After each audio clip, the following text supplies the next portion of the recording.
नमस्कार मित्रांनो, मी दीपक वडवी. मित्रांनो, आजच्या या व्हिडिओत आपण पाहणार आहोत इको क्लब या समितीचे प्रोसिडिंग लेखन व इत्युक्त लेखन कसे करावे या संदर्भात सविस्तर माहिती आपण या व्हिडिओत जाणून घेणार आहोत. त्याआधी मित्रांनो, आपण जर या चॅनलला नवीन असाल, या चॅनलला सबस्क्राईब करायचं आहे, या व्हिडिओला लाईक करायचा आहे, हा व्हिडिओ आपल्या मित्रांना नक्की शेअर करायचा आहे, कारण असेच माहितीवरील व्हिडिओ आपणास या चॅनलला पाहावयास मिळतील. मित्रांनो, आपणास जर या इको क्लबची PDF किंवा वर्ड फाईल हवी असेल तर डिस्क्रिप्शनला जी लिंक दिली आहे त्यावरनं आपण हे प्राप्त करू शकतात. या ठिकाणी माहे जानेवारी 2026 करता सभा क्रमांक 8 साठी लेखन करण्याचा प्रयत्न केलेला आहे. या ठिकाणी शाळा केंद्र तालुका जिल्हा आपणास टाकून घ्यायचा आहे. या ठिकाणी ठराव क्रमांक लिहून घ्यायचा आहे. ठिकाणी विषयांचं नमूद करायचं आहे आणि ठराव किंवा ठरावाचा तपशील थोडक्यात या पद्धतीने लेखन करून घ्यायचं आहे. दिनांक 3 जानेवारी 2026 रोजी शाळास्तर व वर्गस्तरावर इको क्लब ची सभा बोलवण्यात आली. शाळेत पर्यावरण संवर्धन व पर्यावरणीय जाणीव निर्माण करण्यासाठी इको क्लब समिती स्थापन करण्यात आली आहे. पर्यावरण संरक्षण ही आजच्या काळाची अत्यंत गरज असून विद्यार्थ्यांमध्ये लहान वयापासून पर्यावरणपूरक सवयी रुजवणे हा या समितीचा मुख्य उद्देश आहे. इको क्लबच्या माध्यमातून स्वच्छता, वृक्षारोपण, कचरा व्यवस्थापन व नैसर्गिक संसाधन संवर्धन याबाबत उपक्रम राबवले जातात. विद्यार्थ्यांना निसर्गाशी मैत्री निर्माण करून देणे व जबाबदारीची जाणीव वाढवणे हे या उपक्रमाचे उद्दिष्ट आहे. शाळा परिसर स्वच्छ, हिरवागार व प्रदूषण मुक्त ठेवण्यावर भर दिला जातो. याबाबत माहिती देऊन सभा सुरू करण्यात आलेली आहे. या ठिकाणी पहिला विषय घेण्यात आलेला आहे मागील सभेचे इतिवृत्त वाचन करणे. मागील सभेचे इतिवृत्त वाचून कायम करण्यात आलेले आहे. दुसरा उपक्रम या ठिकाणी घेतला आहे कंपोस्ट खत निर्मिती उपक्रम. इको क्लबच्या वतीने शाळेत कंपोस्ट खत निर्मिती उपक्रम राबवण्यात आला. या उपक्रमाचा उद्देश सेंद्रिय कचऱ्याचे योग्य व्यवस्थापन व पर्यावरण संवर्धन हा होता. शाळेतील ओला कचरा वेगळा तसंच गोळा करण्याबाबत विद्यार्थ्यांना मार्गदर्शन करण्यात आले. भाजीपाला, अवशेष, पानांचा कचरा व अन्न जे उरलेले असेल ते भाग कंपोस्टसाठी वापरण्यात आले. कंपोस्टसाठी खड्डा, ड्रम तयार करून त्याची माहिती देण्यात आली. सूक्ष्मजीवांचा सहाय्याने खत निर्मिती प्रक्रिया समजावून सांगण्यात आली.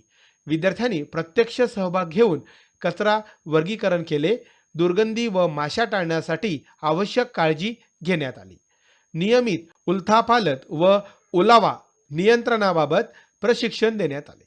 काही आठवड्यात दर्जेदार कंपोस्ट खत तयार झाले. तयार खताचा वापर शाळेतील वृक्षारोपण व बागेसाठी करण्यात आला. विद्यार्थ्यांमध्ये कचरा व्यवस्थापनाची जाणीव निर्माण झाली. स्वच्छता व पर्यावरण संवर्धनाची सवय लागल्याची दिसून आली.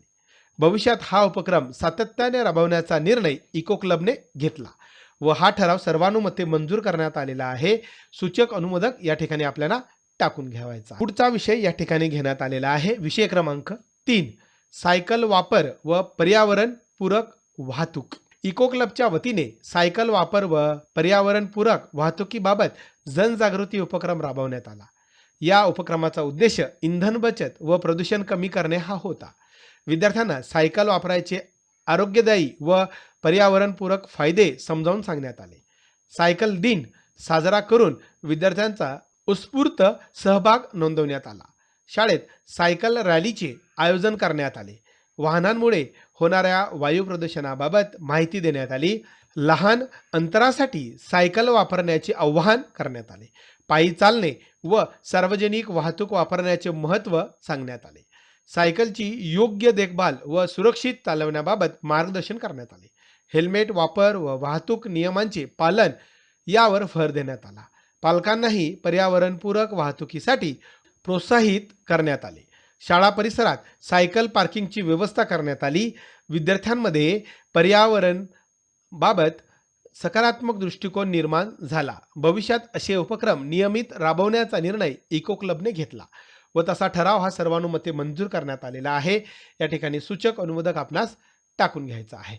पुढचा उपक्रम आहे उपक्रम क्रमांक 4 झाड दत्तक योजना. इको क्लबच्या वतीने झाड दत्तक योजना उपक्रम यशस्वीपणे राबवण्यात आला.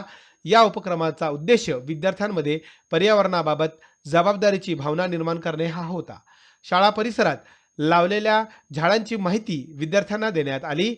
प्रत्येक विद्यार्थ्यास किंवा गटास एक झाड दत्तक देण्यात आले. दत्तक घेतलेल्या झाडाचे नियमित पाणी देणे, निगा राखणे व संरक्षण करण्याची जबाबदारी विद्यार्थ्यांना देण्यात आली. झाडांची वाढ व आरोग्य याबाबत निरीक्षण करण्यास विद्यार्थ्यांना प्रोत्साहन देण्यात आले. झाडांना खत देणे व तण काढणे याबाबत मार्गदर्शन करण्यात आले. झाडांचे महत्त्व व पर्यावरण संवर्धनाची भूमिका समजावून सांगण्यात आली. विद्यार्थ्यांनी उत्स्फूर्त सहभाग नोंदविला. झाडांच्या वाढीत सकारात्मक बदल दिसून आले. शाळा परिसर अधिक हिरवागार झाला. पालक व शिक्षकांचे सहकार्य लाभले. विद्यार्थ्यांमध्ये निसर्गप्रेम व जबाबदारीची जाणीव वाढली.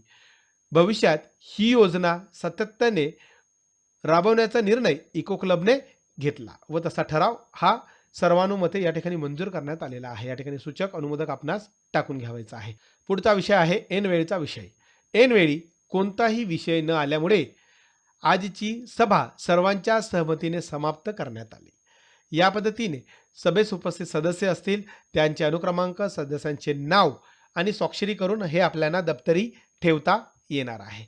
या पद्धतीने माहे जानेवारी 2026 करता इको क्लब याचे अहवाल लेखन किंवा इतिवृत्त लेखन करण्याचा प्रयत्न केलेला आहे. आपणास हा व्हिडिओ आवडला असेल लाईक करा, शेअर करा आणि सबस्क्राईब करायला विसरू नका. धन्यवाद.